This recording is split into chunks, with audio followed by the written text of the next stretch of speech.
Back in the late 80s, I started doing pools, and that just really sparked my interest a lot more than the interiors for several reasons, but was able to transition into focusing on only doing swimming pools and water features and water related installations.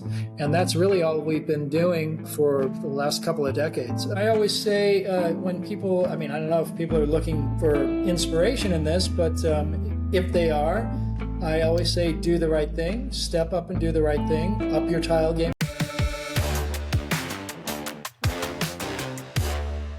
Hi, Jimmy Reed. Welcome to Up Your Tile Game podcast. We were excited to have you on today. Thank you, Chrissy. Pleasure to be here. So last I talked to you, you were in Chersai with Kurt and Bo. Yes, we were at the show and we had a great conversation. I think we talked a lot about what we all experienced, what we saw and got from the show this year. And I'm looking forward to kind of picking up that conversation where we left off. Yes, but first I must know, how was that dinner you guys went to that night? Which one? I think we went to amazing Mamiya's. Dinners every night. So Yes. Mamiya was great. Yeah, we had been looking forward to that. Matthew and I found Matthew Weiner from Westside Tile. We found that restaurant last year on our last day for lunch, and we made it a point to share it with the guys and make sure we got a good dinner there this past time. So awesome. I think we had about 11 or 12 people with us that night. The food there is so good, and the architect, just the whole vibe of the city is great. Just the amazing culture they have for creating all kinds of things, food, automobiles, tiles, they just have a history there. I'm looking forward to talking to you about when you started your company, Rock Solid Tile. Tell us a little bit about how you got started and how this company came about. I had been doing tile work for several years, side jobs and working for contractors, tile contractors, like as a, an installer, journeyman.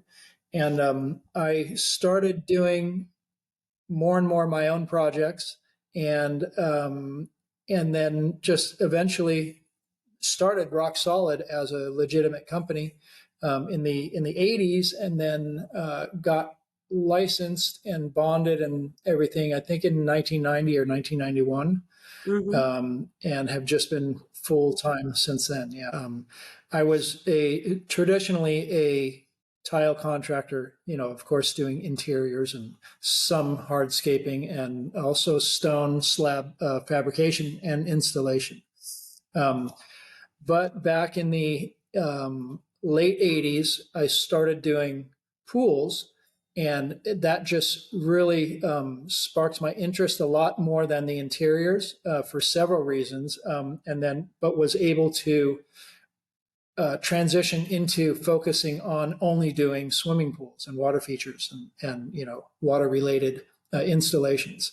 And that's really all we've been doing for the last couple of decades, aside from an occasional interior or some special reason to do an interior. Well, of course we can and will do that, but it has to be a specific reason and a very interesting reason for me to take on something like that. We really focus on and love and are passionate about doing the swimming pools. What was it that really turned you into that direction and caused you to make your focus that? Is it just after you did your first one, you were just blown away by the process, or just passionate? Or tell us a little bit more about that. I was blown away by the process, and also not just the process, but the project itself, because it was very unfamiliar and unique, at least to me at the time. Back in the day, in those days, at least here in California, there weren't a lot of all tile pools, and certainly not any contractors focusing on that, meaning installation contractors. So yeah, after the first real all tile pool, meaning the entire pool, we had done a few spas and water lines and things like that, a little lower intricacy type projects. But after the first real all tile pool, I realized that it's kind of a lot easier logistically because all my guys can be in one place, as opposed to spread out over a big estate, with a bunch of bathrooms and flooring and kitchen and things Mm, happening all over the whole construction site. So we're all kind of contained in one area. And also we didn't necessarily have to be involved in the weekly meetings where contractor, owner's rep, designers assistants, and the whole team of weekly meeting people would make the rounds, and kind of the nature of that meeting was to pick things apart around the project. They would kind of mhm. just walk by us and their eyes would just pop. Wow, because nobody had ever seen that before. And so that was kind of cool that they would, number one, leave us alone. And also, it was very obvious the impression that they got was kind of over their head. And that I liked that aspect of it. Also, there wasn't much competition at the time. Not that there's a lot of competition now, especially on the different levels that we're on. Mhm. But certainly back in the day, 30 years ago, there was nobody doing that, specifically that. That's interesting that you have that you kind of maybe got in on the front end, if not kind of created that niche, right? Especially out there in California, as you were saying. I think so. Yeah, because again, it wasn't common. And for me to be able to focus on that, I think it did create the niche. You just made me think of when you were talking about that, like, because I lived in California and I remember having a pool in the backyard. I don't remember it being tile or anything. It may have been like a concrete. Is that kind of the normal, just a basic pool, concrete type of a surface in it? Yeah. I would say a traditional common pool would be basically a plaster finish or some offshoot of a basic plaster finish. Sure, there are other companies that do a little higher end applications than the old school traditional plaster, but basically it's the same hand applied troweled on finish that goes on in a day or so, Mm, depending on the size of the project, and generally filled with water right away or within a few days if there's some polishing and cleaning to do. Or I'm not really technical on the process because that basically is my competition. But I know it's a quicker step and it's basically a plaster finish or some similar type of product and application. right. So for you, so you have this first pool that you're doing. Did you have someone that mentored you into that? Because I'm sitting there thinking, wow, that's going to be wild to take on doing a tile pool. And was it glass tile, or can you tell us a little bit more about that? Yeah, it definitely was. In fact, it was Bizzaza pool, Bizzaza glass tile. And no, there wasn't any mentoring or any leadership or somebody that I looked up to help me and guide me.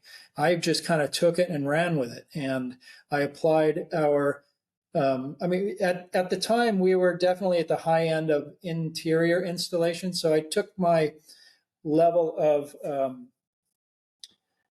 my demands in our process and installation and just kind of put that into the pool. So Hmm. sure, there were plenty of mistakes made along the way, but my intent and my goal and process was always, how do we make this the best pool in the world right now? And that's what we did and still do basically from the raw shell out. We don't build pools, we don't do plumbing or electrical and anything other than take it from the raw concrete, either shotcrete or gunite, whatever it may be, or poured, and take it and do the final That's finish of the pool. amazing. Where did that take you as far as like the next thing, and then kind of continue to grow this into what it is today? Well, there certainly weren't as many pools to be able to do or pick and choose from or even bid at the time. Hmm. So I was still doing the interiors as we used to, but I was always on the lookout and kind of seeing a pool on a job site that we were bidding the interior and inquiring, like, what are you going to do with that pool? Have you ever thought about tile? Has a designer thought about doing a glass tile finish? And I just kind of rolled that into the mindset of the people on site. And it just kind of grew from there because a lot of times they look at me like I was crazy. What? Like, you can't put tile in a pool. And but a lot of people, or some of the people that did kind of either have traveled and seen the pools in European or Mexican adventures, they were much more open to it. And And occasionally they would bite, and that's just how it started. I mean, it started with one, and then it got to two or three, and then it just turned into, of course, what it is today. That's all we do, and I mean, they're stacked up. That's incredible. So you're like backed up as far as like even right now to this day, as far as like with projects of getting pools done, right? Yeah. I mean, we have, of course, everybody is working. We have generally, I mean, when COVID came, we definitely scaled down a lot. So we have a smaller group of employees, but they're um, split up between a few jobs at a time, and that's just how we work right now. So we don't have 10 jobs going at anymore at the moment. I mean, at the same time, we'll have maybe 4 to 5 jobs going, and some are in town, some are out of town. That's right, because you do it all around the country, right? Yeah, definitely. We travel all over. You specialize in glass mosaic tile installations. Do you ever do anything other? Do you do ceramic or stone as well? Absolutely. I guess I'm kind of known as glass tile installation because that's pretty much the most common interior finish when you're jumping up to something like that. But I'm a huge fan of other mediums of finishes. Yeah, for sure. I mean, glass number one presents its own challenges in installation and maintenance and long-term lifespan. Of Mm-hmm. course, if it's installed properly with the right materials, since we're on the Tile Doctor channel, of course, we use 100%, we're dedicated to the Lidocol installation system. And that has been a 100% successful journey for us for the last several years, almost 10 years now. Wow. Um, but aside from that, the other materials like porcelain or even stone or ceramic, depending on the ceramic, mosaic or not, even large format, we're very much into doing different material products. Yeah. I guess it just depends on the design and what the owner is requesting or desiring, right? Sure. A lot of times they'll come either an owner or a designer. It depends on who contacts me first. Mhm. But sometimes they have an idea of what they want. Sometimes they're very specific and have exact specifications on what material goes where. Sometimes they just want a tile pool and say, "What do you think?" So I get involved at all different kind of levels of the design phase, Mhm. and I like it all. I mean, I really enjoy being part of the design phase. That to me, and that's always the best, I think in the end, the best project anyway. I have kind of an inkling to what will and what won't work in the end. That literally makes so much sense. I can see why, either a designer or an architect like would come to you for that expertise with all the pools that you have done. My goal for every project is that when we're done, that client has the best pool in the world that day. I mean, I take it very seriously, the projects that we are awarded and the installation, the creation of that piece of art is Mm. something that's really important to me. Of course, there are some that are bigger or a lot bigger than others, but that doesn't mean that they're better to me or more or less difficult. I don't find any of the projects difficult whatsoever. There certainly are challenges, different challenges per project, but um, the difficulty level is never been a problem for me. It's really kind of just keeping everybody happy and positive and just creating something unique and, like I say, the best pool for that client that day. It's going to be they're going to be awarded the best pool in the world. That's a great philosophy to have because you're right. Because sometimes challenge could be interesting and actually fun sometimes because it just continues to push you, right? Yeah. Technically or creatively. Listen, I love what I do. I mean, my passions are my family, my country, and my work, and everything else to me is a hobby and kind of irrelevant almost. There are plenty of things and a whole bunch of things that I really love and love doing and love playing with, but those three things are the most important thing to me, and work being one of them.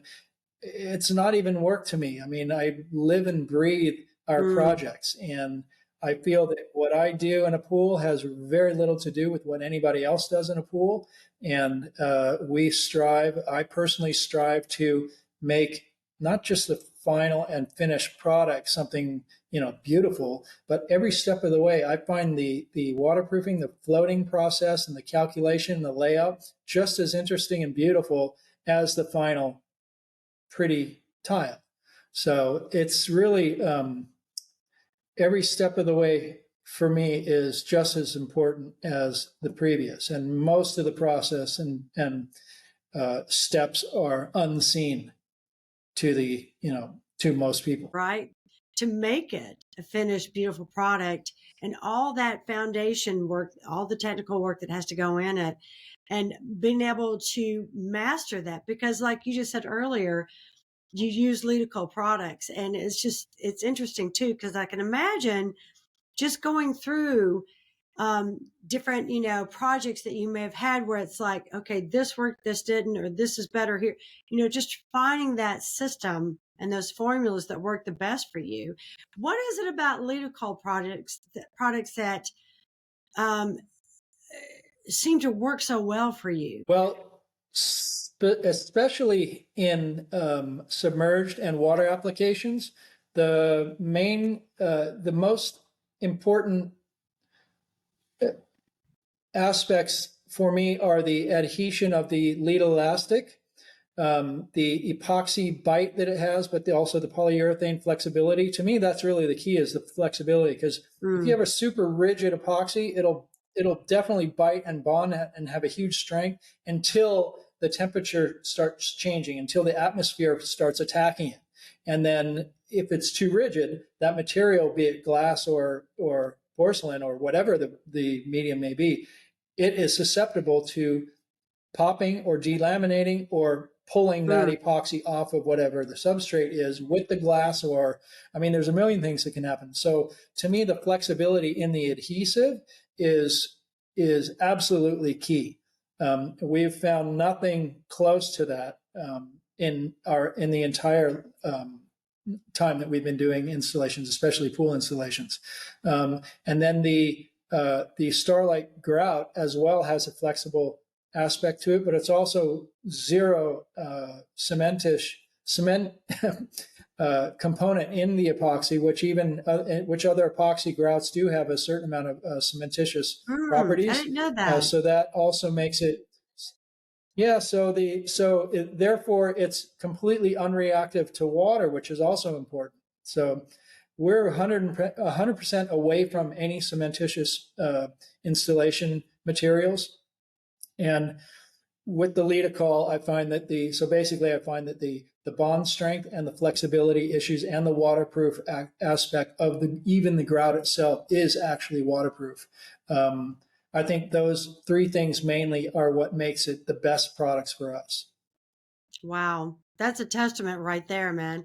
I mean, it is interesting. And do you find that, just with the variety of colors and even some of their finishes, do you tend to use any of the finishes like the sparkly or even the jewels, or is that even come into play with what you're doing and your usage for it? Yeah, sure. A lot of times we have, in fact, we've even had custom grout colors made for specific projects. So yeah, we definitely take advantage of the different, unusual selections that they have. From what I Mm-hmm. understand, also Lidacol is coming out with a whole new line of colors, which, I mean, they already have so many colors, and Mm-hmm. so I'm really excited to see the next wave of colors and what will be available to us. Yeah. Yeah, I think you guys had mentioned that kind of got rolled out or mentioned at Cheerside, right? Yes, from what I understand, a whole rebranding, and they're reformulating and upgrading, perfecting their formulas, and from what I understand, a lot of the colors as well. Awesome. When you said you have love for your work, your family, your country, um, to have, that kind of spirit is just, in my opinion, it is necessary to do what you do and to be successful at what you do. But then again, you come from a very interesting lineage of people that have that kind of spirit. Yeah. Well, Yes, both of my grandfathers, but yes, Alan Reed, he was an actor and a voice a character actor. He had been in, dozens of movies, but yeah, I think his biggest claim to fame, I guess you would say, is he was the he created Yabba Dabba Doo, and he was the voice of Fred Flintstone. He worked for Hanna-Barbera for years, and he did a lot of Hmm. other cartoon character voices. Um, but yeah, he was an interesting guy. But my other grandfather, on my mom's side, Chuck Mead, he was really my, when you asked earlier about a mentor, I would say that he was definitely my Yeah. mentor, even though he died several years ago. I still think about him and look up to him, and I kind of do everything. I've always said that whatever I do, everything I do is for me, not necessarily the client or the audience. I'm really doing my work for me, but it really, I think, is for him. He was a Mm. craftsman. He was a banker. He was a grocer. He had many careers, but I grew up in his wood shop, and he would make me little toys, little rails with marbles, and he would teach me how to use tools and things. And I really feel like a lot of what I do is to please him. Mhm. Wow. That is incredible, especially at a young age, to have someone instill those types of skills and kind of help you start looking at your own burgeoning talents. Yeah, I'm just seeing this little St. Christopher medal. That this was actually my grandfather's that I was speaking about. I'm not a religious guy, but I wear this religiously, and that kind of keeps me close to him.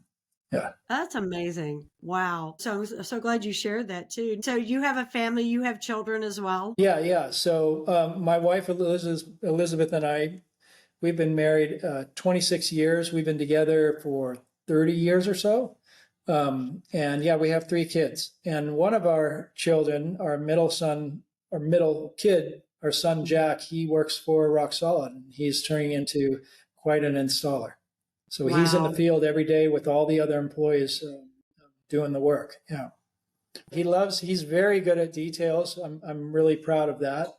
Um, but I mean, it's hard work. I mean, as a young kid, he's in his early 20s, but he's still kind of at the bottom of the totem pole. So he's the guy that's hauling, the buckets of lead elastic up in the boxes of tile and mixing mud, but he's getting very good at the technical aspects of layout and float and installations.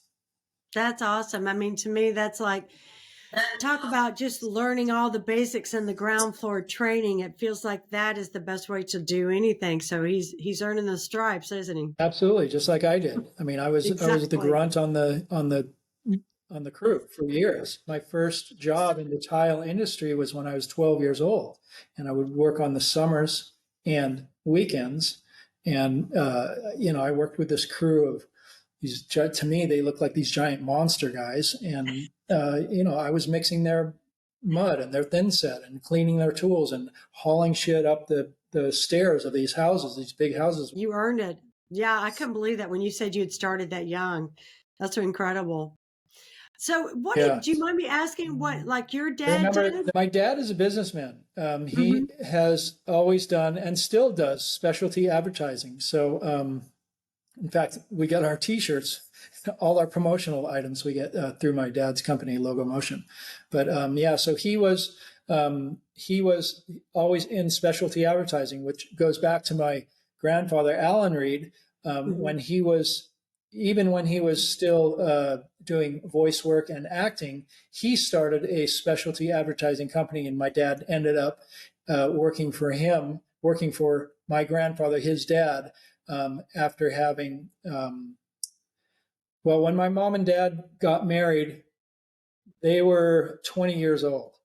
Ah, And by the time they were 25 years old, they had six kids. The last two were twins.